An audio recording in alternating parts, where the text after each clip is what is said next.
تازه او بد خبر د رحمان الله ګربز مینوالو ته سلام او مینه ملګرو هیله ده چې روغ او جوړ به وي ملګرو تاسو ګورئ دا وخت یاران پلس یوټیوب چینل که چیرته زموږ چینل ته نوی راغلی یاست نو زموږ چینل خامخا در سره سبسکرایب کړئ د افغانستان او ویسټ انډیز ترمنځ د یو ورځنیو نړیوالو لوبو لپاره د افغانستان سکواډ اعلان کړل شو چې ډېر یو نامناسب سکواډ اعلان شوی دی د رحمان الله ګربز او نورعلي زلدران په حق کې ډېره زیاته جفا شوې ده سکواډ په دې ډول دی راشد خان اصغر افغان حضرت الله زازی رحمت شاه جاوید احمدی افسر زازی گلبدین نایب محمد نبی نجیب الله زادران کریم جنت شرف الدین اشرف ابراهیم زادران یمین احمدزی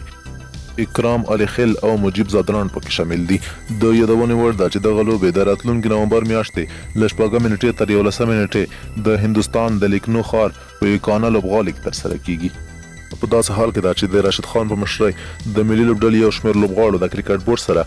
لانجه هم تېره کړې وه هغه د نړیوال جام د میچ فیسونو په باره کې وه نړیوال جام کې افغانستان ښې لوبې نه وي ترسره کړي نو د کرکټ بورډ اجرایه رئیس افغان لوبغاړو ته وایي تر هغې د میچ فیس نه ورکوي تر څو چې ځانونه یې اصلاح کړي نه وي دی ورته وایي دوی په نړیوال جام کې هیڅ کومې ښې لوبې نه دي کړي ځکه د دوی د میچ فیس له $3,000 څخه تر $1,000 پورې راښکته شو